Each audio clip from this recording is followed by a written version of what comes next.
안녕하세요. 가을이 되니 여기저기 결혼 소식이 많이 들려오네요. 30 초반만 해도 나이 먹을수록 조급해지는 느낌이었는데 30 중반 되어가니 조급함은 사라지고 오히려 뭐든 더 신중하게 생각하게 됩니다. 사람 만나는 것도 더 조심스러워지고요. 지금은 정말 좋은 남자 만나서 연애하고 있긴 합니다. 저도 나이가 있는데 만나는 사람도 있었고 결혼까지 약속했던 사람도 있긴 했어요. 그런데 아무리 인력으로 하려 해도 인연이 아니면 안 되는 것이 결혼이라는 것이더군요. 결혼 상대자 경제력이며 직업이며 여러 조건들을 따져가며 하는 게 요즘 결혼 추세라죠? 또 집안이 어느 정도 비슷하여 문제없이 잘 산다고들 하고요.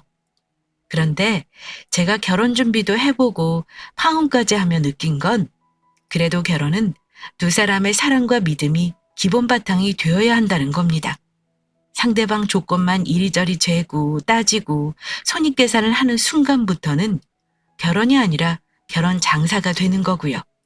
다른 분들 사연 중에 파혼 사연들도 꽤나 올라오길래 저도 그냥 수다 떤다는 생각으로 제 경험을 공유해 보려고 사연 신청해 보았습니다. 3년 전 일이고 아직 저는 미혼이지만 인생에서 어려운 결정을 내렸던 시기가 바로 그때 파혼을 결정했던 순간이에요. 저는 딸만 셋인 집 장녀입니다. 아빠가 사업하시지만 어릴 적부터 아주 부유하지는 않았고요. 어릴 적 집이 가난했던 때도 기억이 납니다. 그러다 제가 중고등학교 때 아빠가 사업을 키우시면서 돈 걱정 안 하고 살았던 것 같아요. 아빠는 환갑 넘은 나이신데도 아직도 대표로서 일하고 계십니다. 그리고 저는 같은 사업가로서 아빠를 무척 존경해요. 저희 아빠 마인드가 어떤 식이냐면요. 딱 예전에 고생해서 자수성가한 사업가 마인드세요. 아무리 돈 많아도 외제차 안 타시고 국산 중형차 타시고요. 가끔은 대중교통도 이용하십니다. 우리 자매들에게도 돈 지원해 주시는 거 당연하게 준 적 없으신 분입니다. 한 번은 제가 차 좀 바꾸자고 떼쓴 적도 있었는데요. 우리 아빠에게는 그런 거 말해봤자 본전도 못 찾습니다. 아빠, 우리도 외제차 좀 타보고 싶어요. 아빠 정도 능력에 아직도 10년 된 차 끌고 다니는 게 말이 돼요? 뭐, 이 녀석아? 외제차 타고 다닌다고 해서 능력 있는 것 같아? 아빠가 국산 중형차 타고 다닌다고 해서 누가 날 무시해? 사업은 위청거리는데 BMW 벤츠 이런 거 끌고 다니는 정신 나간 놈들이 얼마나 많은 줄 알아? 그런 소리 하지 말고 너도 정신 똑바로 차려. 아빠가 그런 건칠에 제일 혐오하는 거 알지? 이런 마인드세요. 딸들이라 너무 곱게 오냐오냐 키웠다고 걱정하는 분입니다. 하지만 아빠 걱정과는 달리 저 나름 강하게 자란 여자입니다. 아빠는 저 곱게만 키웠다 하시지만 제 생각에 저 그리 곱게 키워주시지 않으셨어요. 대학교 때 아빠가 등록금은 내주셨습니다. 근데 용돈 같은 거 풍족하게 달라는 대로 다 주지 않으셨습니다. 아빠 회사 마당에 돌이라도 줍던지 뭔가 노동을 해야 그 대가를 주셨습니다. 저도 대학 때 제 용돈 아르바이트에서 벌었었어요. 그래서 돈 벌기 어려운 거 알고 돈 귀한 줄 압니다. 경제관념도 일찍부터 있는 편이었어요. 어려서부터 그런 걸 보고 자라서인가 저는 뻔한 월급쟁이보다 아빠처럼 사업하길 원했고 제 사업을 하고 싶었습니다. 제가 취업 준비하지 않고 창업 준비하겠다고 대학교 다니면서 누누이 말씀드렸더니 저희 아빠가 제게 그러셨어요. 그래, 뻔하게 회사 들어가서 남을 위해서 일하는 거보다 네 사업하는 게 돈 버는 거라고 생각한다. 일단 공부는 소홀히 하지 말고 방학 때 아빠가 500만 원을 지원해 줄 테니 감 익힌다고 생각하고 뭐라도 해봐. 그러고 나서 아빠한테 보고서 제출해. 방학 동안 연습 삼아 장사를 해보라는 아빠 말씀에 저는 그 당시 유행하던 온라인 창업을 해서 장사에 뛰어들었습니다. 그런데 결과는 성공도 실패도 아니었어요. 돈을 번 게 없으니 실패라 할 수도 있겠지만 여러 경험을 쌓았으니 성공이라 할 수도 있고요. 아빠는 제게 큰돈 벌라는 게 아니라 사업가로서의 감각을 익히라는 뜻이었던 것 같아요. 그런 식으로 방학 때마다 여러 가지 장사를 해보면서 점차 눈이 뜨였던 것 같아요. 망하기도 했고 또 제법 잘 되는 것도 있었습니다. 그런 경험 때문인지 대학 졸업 후 제가 뛰어든 사업이 생각보다 잘 되었습니다. 경쟁업체 때문에 업종을 말씀 못 드리겠지만 창업한 지 3년 안 돼서 월 매출 3천 찍었으니까요. 몸은 고되었지만 정말 재미나더라고요. 혼자 시작해서 지금은 직원도 2명 두고 있고요. 창업한 지 딱 6년째 되던 30살에 저는 제 명의로 조그만 상가 건물도 매입했습니다. 그 건물에 제 사무실도 두었고요. 아빠가 건물 매입할 때 조금 지원을 해주시긴 했어요. 그래도 건물 대출금은 제가 열심히 내고 있고요. 어리다면 어린 나이에 성공한 거라 주위에서 저한테 관심도 많았습니다. 그때 우리 집안으로 선자리도 많이 들어왔었고요. 이래저래 조건 따지고 저울질하는 자리가 부담스럽고 뭔가 내키지 않아 제가 싫다고 내친 자리가 많았어요. 엄마, 내가 능력도 있고 돈도 있는데 굳이 남자 조건 봐가면서 만나고 싶지 않아. 그런 선자리는 조건이랑 집안만 따지는 거잖아. 나는 나만 좋아해주는 사람이면 경제력 같은 거 좀 딸려도 괜찮아. 엄마도 집안이고 학벌이고 그런 것보다는 사람 됨됨이가 중요하다고 생각해. 그렇다고 굳이 조건 안 좋은 남자를 만날 필요는 없는 거야. 나는 너 여유롭게 떵떵거리고 살라고 키웠어. 네가 나이는 좀 있어도 어디 빠지는 데가 있니? 진짜 괜찮은 사람 없으면 결혼 최대한 늦게 하든가 안 가도 상관없어. 그래도 들어오는 선자리 나가서 만나는 봐라. 엄마의 반강요에 못 이겨 선자리 나갔다가 만난 사람이 지금은 헤어진 전 남자친구입니다. 여중 여고 여대를 나온 저는 남자에 대해 잘 알지도 못했고 내일 너무 좋고 재미난 나머지 연애할 생각도 안 했었어요. 늦바람이 무섭다고 30 다 되어 소개로 만난 그 사람과 결혼까지 생각하게 될 줄은 몰랐습니다. 나이가 있다 보니 어릴 때처럼 순수하게 사람 자체만 보이지는 않더라고요. 그 사람은 저보다 4살이 많았고 명문대를 나온 데다 직업은 회계사였고요. 선이란 건 그러더군요. 만나자마자 마음에 드니까 결혼 얘기가 바로 나오는 거요. 일주일 만에 양가의 교제 허락을 맡았습니다. 양가 경제력은 저희 집 쪽이 훨씬 나은 쪽이었고요. 남자 쪽 부모님 모두 노후 걱정이나 먹고 사는 문제는 없다고 들었습니다. 그렇다 보니 물 흐르듯 자연스레 혼담이 오가게 되었습니다. 우리 부모님은 남자 쪽 직업도 마음에 들어 하시고 적극 찬성하는 입장이었고 그쪽에서도 저희 집 사정을 대충은 알고 있으니 결혼 반대는 딱히 없었던 것 같아요. 오히려 경제적인 부분은 우리 집이 조건이 더 좋았죠. 그런데 딱 하나 마음에 걸리는 게 아무리 선봐서 하는 결혼이라지만 저는 제가 만나는 사람은 여자를 좋아해주는 순박한 남자였으면 했고 여자 앞에서 올인하는 남자였으면 했습니다. 그 사람은 외아들인데다 여자를 진지하게 사귀어 본 적이 없다고 하더라고요. 그런데 여자를 안 사귀어 봐서 그런 건지 만나면 만날수록 여자 맘을 너무 모른다 싶었습니다. 또 혼자 자라서 그런가 만나면 만날수록 다소 계산적이지 않나 싶은 때도 있었고요. 어느 한쪽이 기우는 결혼이라는 건 꼭 경제력에만 해당하는 말은 아닌 게요. 처음 연애다운 연애를 하다 보니까 그 사람을 좋아하는 마음이 제가 더 컸던 것 같아요.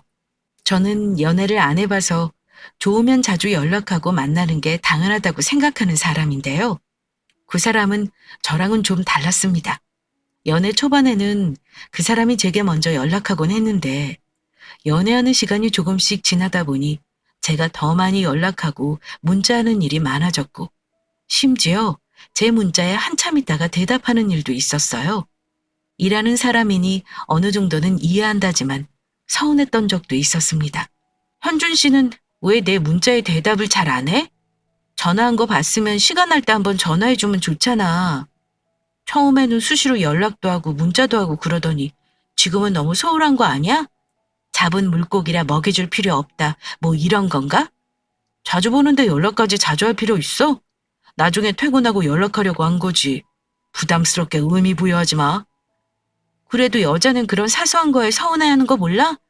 앞으로는 내가 오해 안 하게 신경 써줘. 내 의견을 말하면 노력하겠다고 대답은 해주는 사람이라 서운하더라도 큰 의미는 두지 않으려고 노력했는데요. 그러다가 한 번 제가 몸살이 나서 된통 아픈 적이 있었습니다. 그날 사무실에 출근도 못하고 그 사람에게 아파서 출근 못한다고 문자도 남겼고요. 그런데 아프다는 문자에 병원에 가보라는 말과 자기는 오늘 회식이라 늦게 끝날 것 같다는 문자만 덜렁 보내놨더군요. 뭐 거기까지도 좋았습니다. 그런데 그날 퇴근하고 시간이 지나 밤 12시가 다 돼가도록 전화 한 통이 없더라고요. 물론 회식한다고 했으니 연락을 못하겠구나 이해했습니다. 하지만 시간이 가면서부터 슬슬 화가 나더군요. 제가 생각하기로는 아무리 바쁘기로써니 5분도 안 되는 시간에 여자친구에게 전화 한 통 하는 게 그렇게 어려운 일이겠나 싶었어요. 제가 생각하기론 여자친구가 아플 때 걱정하는 문자라도 보내주는 것이 당연하다고 생각하는데 그 사람은 다정한 문자 한 통도 없었고요. 이 사람이 정말 나를 좋아하는 게 맞나 하는 생각에 많이 서운했습니다. 결국 그날은 연락이 오지 않았고 다음날 아침에 연락이 왔습니다. 저는 너무 화가 나서 받지 않았고요. 제가 전화를 안 받으니 문자로 어제 너무 취해서 연락을 못했어. 이따 얘기하자. 라며 문자만 와 있었습니다. 계속 삐져있는 것보단 서운한 걸 말하고 해결하고 싶었던 저는 마음속으로 얘기를 했습니다. 내가 현준 씨 좋아하는 것만큼 나한테도 신경 써줬으면 좋겠는데 가만 보면 내가 더 안달난 것 같아. 어제도 그래. 아무리 회식한다지만 뇌가 아프다는데 전화 한 통 할 시간이 없었던 거야? 너무 화나서 아침에 전화한 거 안 받은 거야. 나는 다은이 네가 이렇게 화난 줄도 몰랐어.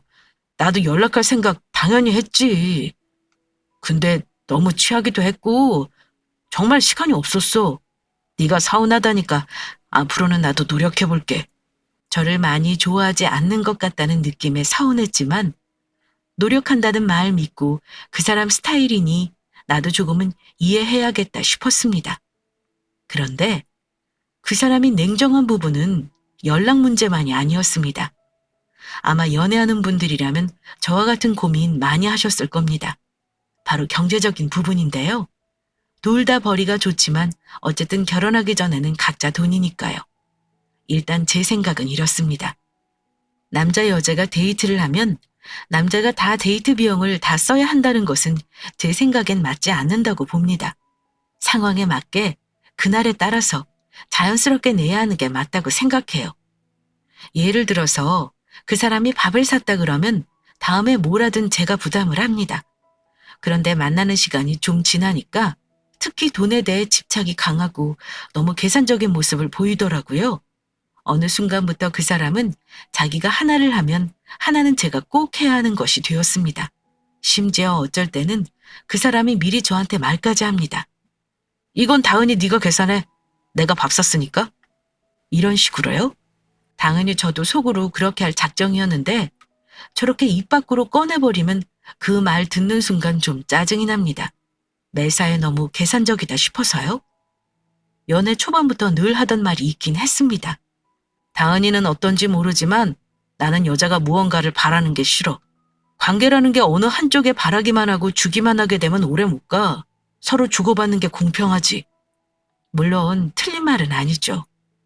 그리고 저도 남자친구에게 큰 걸 바라거나 비싼 선물을 받아본 적도 없습니다. 그 사람 논리는 어떤 것이든 내가 하면 너도 그만큼 나에게 해야 한다는 식이었고 저는 그런 점이 서운하고 싫었습니다. 아무리 생각해도 남녀가 만나면 계산적으로 머리 굴리기보다는 감정적인 마음이 앞서야 하는 거 아닌가요?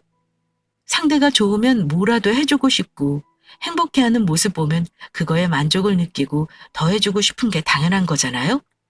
그런데 그 사람이 저런 차가운 말을 할 때마다 저도 계산적으로 머리를 굴리게 되는 것 같아 너무 속상했습니다. 가볍게 연애하는 게 아니라 결혼을 전제로 만나다 보니 이것저것 생각도 많이 하게 되고 마음이 복잡하더라고요. 한 번은 놀이동산에 간 적이 있었는데 이러더라고요. 내 거는 할인되는 카드로 미리 끊었으니까 다은이도 알아서 티켓 끊어. 보통 사귀는 애인끼리는 남자 쪽이든 여자 쪽이든 어느 한 명이 다 끊지 않나요? 그 말도 황당했는데 그 사람이 덧붙이기를 내가 운전하니까 다은이가 도시락 준비할래? 이러는 겁니다. 아니 그냥 네가 싸주는 도시락이 먹고 싶다고만 해도 나는 당연히 정성을 들여 싸갈 텐데 내가 뭘 하니 넌 뭐를 해라 하는 게 저는 이해가 안 갔어요. 놀러 가서도 간식 사 먹는 건 반반씩 삽니다. 저는 남자친구가 좋다고 하면 뭐 바라지 않고 도시락이든 간식이든 다 준비해 줄 수 있는 사람입니다. 근데 그 사람은 저와는 마음이 다른 것 같았어요. 그래서 저도 말했습니다. 다음에는 현준 씨가 싸우는 도시락 먹고 싶어. 해줄 거지? 농담 반, 진담 반으로 애교를 떨어가며 물었는데 그 사람은 제 말에 정색하면서 아들이 여자 준다고 아침부터 도시락 싸는 모습 보이면 부모님이 좋아하시겠어? 난 못해. 이러는데 순간 정말 서운했습니다. 그러면서 이상한 말을 하더라고요. 나중에 결혼하면 요리 같은 거 나 시킬 생각하지 마. 요리는 다은이가 훨씬 잘하는 것 같으니까 다은이 담당으로 해. 이러는 겁니다.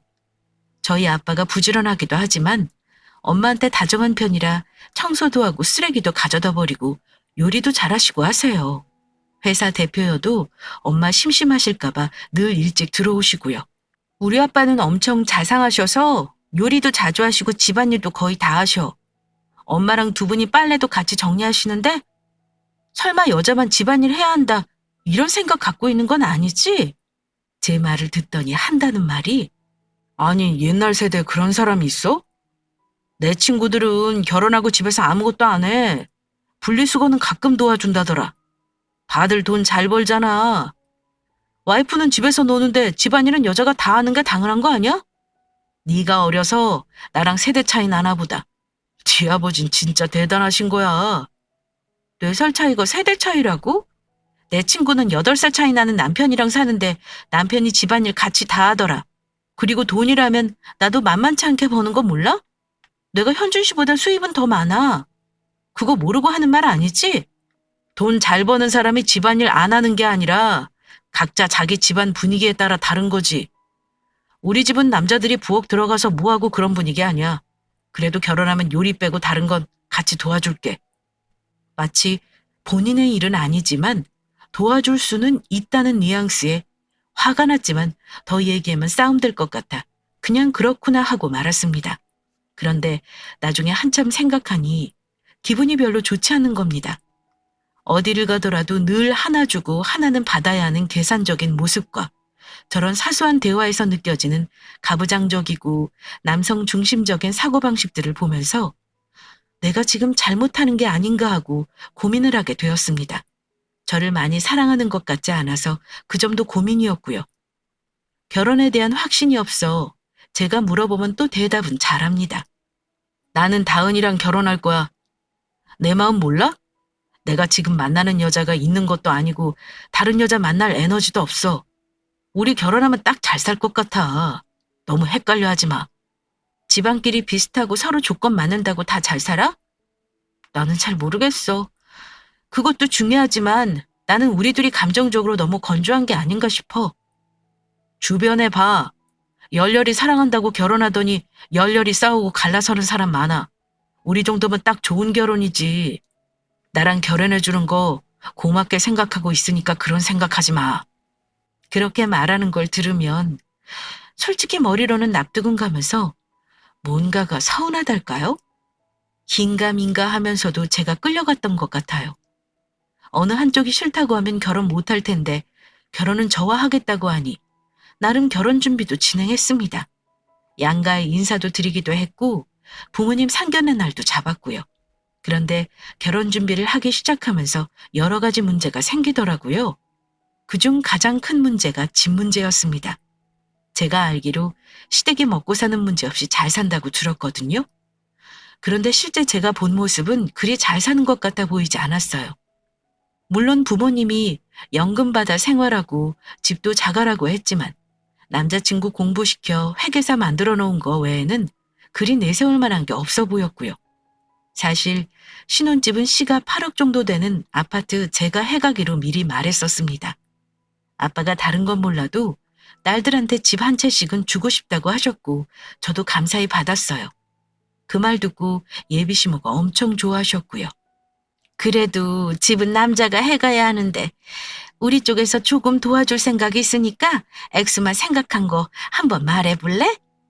여자 쪽에서 집을 선뜻 해온다니 마음에 걸리셨는지 도와주시겠다 하시길래 저도 원하는 걸 말씀드렸습니다. 어머니, 차라리 집 인테리어랑 혼수를 현준 씨가 했으면 좋겠어요. 아파트가 좀 오래된 거라 싹 고쳐야 하거든요. 인테리어랑 혼수 다 하면 아마 6천 정도 들어가지 않을까 하는데요. 제가 예상되는 금액을 말씀드렸더니 예비 시모가 갑자기 표정을 싹 바꾸더니 막 화를 내시는 겁니다. 거실 바닥에 대리석 까는 것도 아니고 뭐 그리 비싸니? 그렇게 고급으로 할 거 없어. 가전제품도 최고급으로 할 필요 없는 거야. 남들 하는 만큼만 해라. 그건 너무 과해. 세상에, 무슨 인테리어랑 혼수를 몇 천을 써? 집은 한 번 들어가면 1, 2년 사는 것도 아니고 처음 들어갈 때 마음에 들게 하고 싶어요. 가전제품도 한 번 사면 10년 넘게 쓸 텐데 좋은 거 사고 싶고요. 그 정도면 많이 드는 것도 아니에요, 어머니. 모자라는 건 제가 충당할 거고요. 현준 씨 예산 생각해서 그 정도 말씀드린 건데요. 저는 과하다고 생각 안 합니다. 제가 외국 브랜드라 엄청 고가의 제품을 말하는 것도 아니고 국내 브랜드의 신형 제품을 사고 싶다는데 그게 왜 문제인지 모르겠어요. 디자인 괜찮은 저렴한 걸 사면 되는데 굳이 최고급 고집할 거 뭐 있냔 말이야. 네가 아직 세상 물정을 모르는구나. 좋은 거 사도 나중에 애 낳아서 기르면 다 못 쓰게 되는 거 몰라? 하시며 뭐라 하더군요. 저 그렇게 세상 물정 모르지도 않고 집안일 잘합니다. 왜 제가 쓸 물건들을 이래라 저래라 하는지 이해 못하겠더라고요. 그리고 여자가 8억짜리 집 해가는데 남자 쪽에서 6천 부담하라는 게 큰 잘못이라고 생각지도 않았고요. 원래 제가 뽑은 견적은 1억이었지만 부담될까봐 아끼고 아낀 금액 말씀드린 겁니다. 어머니는 그럼 얼마 보태주시려고 말씀하신 거예요? 하고 물었더니 나는 4, 5천 정도 생각했지. 현준이가 모은 돈이랑 합하면 너희들 전세 얻어줄 돈은 될 거라 생각했다. 근데 6천을 인테리어랑 혼수로 쓴다니? 나 원참 내가 그 꼴을 못 보겠구나. 인테리어 비용 그거 많이 할 거면 차라리 그 집 우리 현준이랑 공동명의 해줘라. 이런 얼토당토하는 말을 하시길래 아니 제가 해가는 집값 3분의 1도 안 되는 공동명의는 말도 안 되죠. 했습니다. 예비시모가 점점 언성이 높아지려 하자 남자친구가 나서더라고요. 엄마, 이건 이미 끝난 얘기예요. 다은이가 집 해오면 우린 고마운 거 아니에요? 인테리어랑 혼수는 제가 알아서 할 거니까 엄마는 보태줄 수 있는 만큼 도와주세요. 그 말 듣고 나서 집 문제는 마무리되었지만 저는 마음이 복잡했습니다.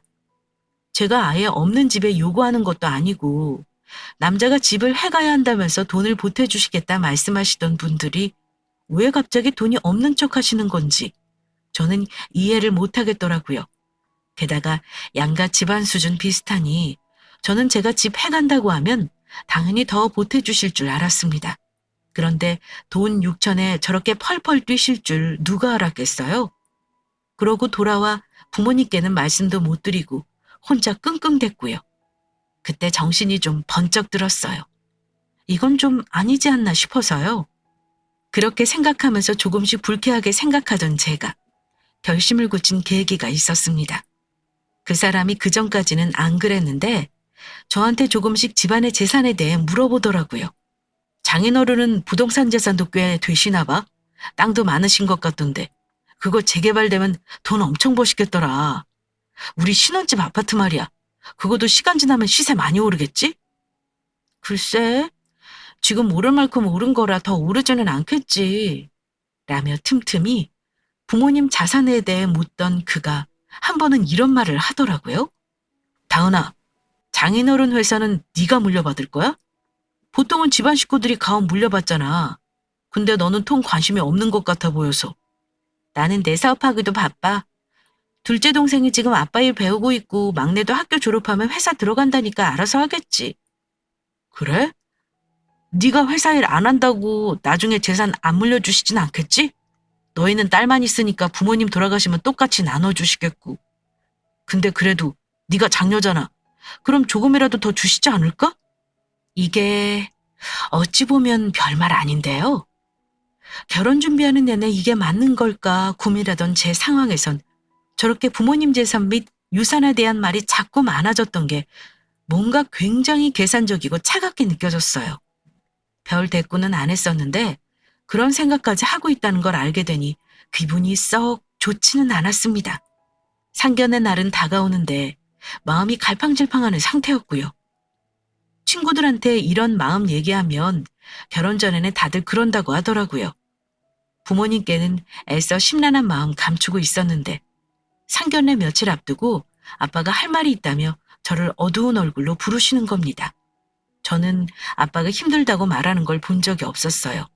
그런데 아빠 표정을 보니 뭔가 심상치 않다는 느낌이 들었습니다. 다은아, 아빠가 할 말이 좀 있는데 너한테 미안해서 며칠을 고민했다. 일단 아빠 사정을 좀 알아야 할 것 같구나. 아빠, 무슨 일인데 그래요? 어디 아프거나 그런 거 아니죠? 너 어떻게든 결혼시키고 내 알아서 하려고 했는데 아무래도 네 결혼 날짜를 조금 미뤄야 할 듯해. 아빠 회사가 지금 좀 힘들거든. 네? 아빠 회사가요? 무슨 일로 힘든데요? 내가 도울 수 있으면 도울게요. 금방 끝날 문제가 아니야. 코로나인지 뭔지 지금 다들 난리다. 그것 때문에 매출도 떨어지고 아휴 완전 직격탄을 맞아버려서 힘든 사람들이 한둘이 아니잖니. 버틸 수 있을 때까지 버텨야 하는데 아무래도 자금이 문제라 아파트를 처분해야 할 것 같아서 그래. 네가 이해해줬으면 한다. 아빠, 당연하죠. 나는 코로나 때문에 큰 타격은 없으니까 도와드릴게요. 뭐든 얘기해주세요. 회사가 잠시 힘들다며 결혼을 조금 미룰 수 없겠냐는 아빠 말에 오히려 저는 다행이다 싶었습니다. 가뜩이나 헷갈리는데 결혼 미루며 생각을 더 해보고 싶었어요. 상견례는 결혼 논의보다는 양가 부모 처음 만나 식사 정도 하는 자리로 했으면 좋겠구나.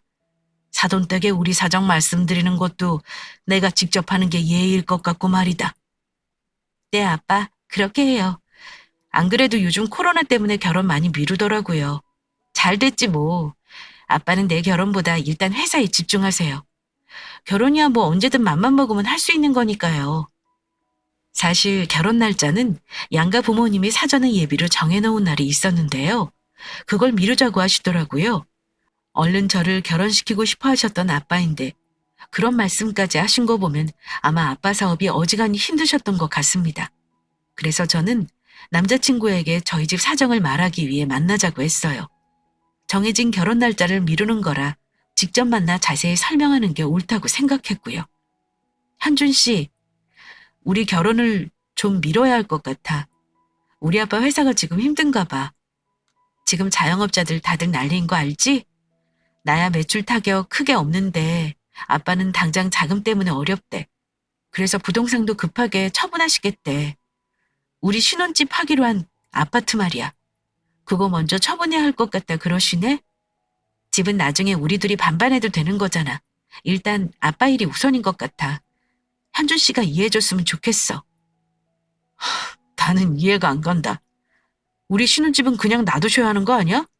그거 팔아서 회사 얼마나 도움된다고 굳이 팔겠다 하시는 거야? 원래 금방 팔리는 것부터 정리하는 게 맞아. 그리고 그 아파트 아니라도 나 집 얻을 돈 충분해. 그게 문제가 아니잖아. 네 돈이든 내 돈이든 돈을 들여서 집을 마련해야 하는 게 문제지. 뭐라고? 현준 씨는 우리 아빠가 아파트 해주는 게 당연한 거라 생각하나 봐? 공짜로 받는 게 그렇게 좋았어? 내가 지금 우리 집 사정을 말하잖아. 어쨌든 아빠가 힘들게 말씀하신 거고 나는 거기에 따를 거야. 결혼 늦출 거니까 그렇게 해줘. 부모님께는 현주 씨가 잘 말씀드려. 저는 남자친구 말에 1차로 기분이 상했지만 꾹 참고 부모님께 말씀드려달라 했습니다. 그런데 내 말을 듣고 그 사람 하는 말이 기가 찼습니다. 그럴 거 없어. 그게 무슨 말이야? 그럴 거 없다니? 우리 부모님께 결혼 미룬다 말할 것도 없다고. 내가 너랑 결혼 안 할 거니까. 현준 씨, 지금 말 다 했어? 갑자기 결혼을 관두겠다고? 어, 내가 솔직히 말하면 너 그다지 여자로서 끌리지도 않는데 너네 아빠 회사랑 재산 보고 결혼하려고 한 거거든? 근데 망하기 직전이라니 할 필요가 없네. 내가 굳이 그런 부담 가지고 결혼할 필요가 있나? 나 정도 조건이면 집이랑 차 해오겠다는 여자들 줄 서는 거 몰라? 뭐야? 현준 씨, 지금 말 다 했어? 언제는 우리 정도면 결혼이 딱이라는 개소리를 하더니 결국은 그 사람은 머릿속으로 우리 집 재산에 대해 계산 다 해놓고 제 몫으로 떨어질 우리 집 재산에 대한 꿈을 꾸고 있더라고요. 집이랑 차 해오는 여자가 줄 섰다 그 말이지? 당신 그릇은 딱 그거네. 집이랑 차 해오는 여자. 거기다 부모가 재산 있으면 오케이고? 하긴 현준 씨, 너는 늘 계산적인 사람이었지. 누구한테 진심으로 베풀어 본 적은 있어? 난 그게 궁금하다. 네가 왜 여자를 그동안 못 만났는지 이제 알겠네. 하필 너한테 걸린 게 왜 나냐? 야, 나 좋다는 여자들 많았는데 다 내가 걷어찬 거야. 알지도 못하면서 말하지 마. 결혼에 대한 본질마저 의심되는 사람과 굳이 내가 결혼할 이유가 없다고 생각했어요. 나는 이미 충분히 혼자 먹고 살 만큼 혼자 벌고 가족과 함께 화목하게 살고 있는데 내가 버는 돈과 장래 부모님 재산까지 갖다 바치면서 누군가의 집에 들어갈 이유가 없죠. 그때 저도 마음이 식어버렸고 파혼하기로 결심했습니다. 그동안 왜 갈팡질팡 마음의 결정을 못하고 바보같이 굴었는지 그 사람이 저렇게 못되게 나와주니 오히려 결정하기가 쉽더군요. 그래, 좋아, 파혼해. 나도 당신 같은 이기적인 인간하고 결혼할 생각 없어. 잘 됐네. 나도 현준 씨랑 결혼하는 거 내키지 않아서 고민 많았거든. 생각보다 그렇게 잘난 집안 같지도 않고 말이야. 기가 막혀서.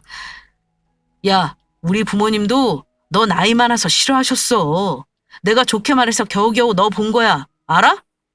저런 말까지 하는데 너무 자존심이 상해 눈물이 나더라고요. 거기서 자리박차고 가면 두 번 다시 안 볼 사이지만 둘 사이 여기서 끝을 내더라도 내가 이기고 끝나야겠다 싶었습니다. 좋아. 파혼은 합의한 거고 각자 들인 돈은 알아서 회수하고 취소할 것도 알아서 하자. 아참, 나랑 잠깐 가줘야 할 곳이 있는데 거기서 헤어지는 게 어때? 마지막으로 그 정도는 해줄 수 있지? 어딜 갈 건데? 유치하게 너희 집 간다 뭐 이러는 거 아니지? 걱정 말고 따라와. 여기서 멀지 않아. 내 사무실 알잖아. 거기야. 내가 사무실에서 너한테 줄 게 있어서 그래. 저는 그 사람을 데리고 내 사무실이 있는 건물로 데려갔습니다.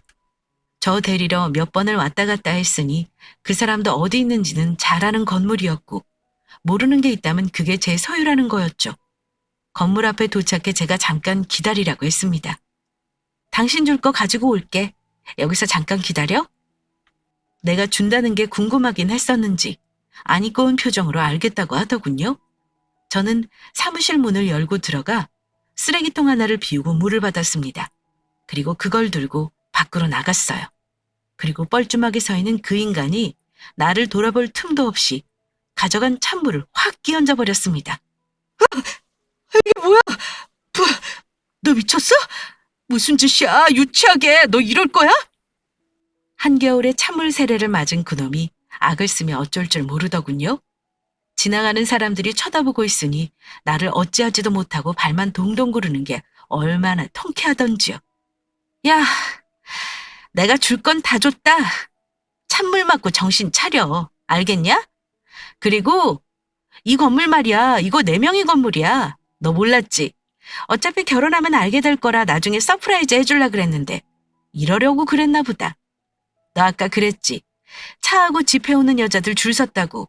나는 집하고 차만 있는 게 아니라 건물주다 이놈아. 그놈은 제 말 듣고 어안이 벙벙해하며 사태 파악을 빠르게 하더군요. 찬물까지 뒤집어 쓴 그놈이 뭐라는 줄 아세요? 다은아, 야 잠깐 내 말 좀 들어봐. 일단 우리 여기서 얘기하지 말고 들어가자. 나 너무 추워. 야, 너 아무리 화가 나도 그렇지.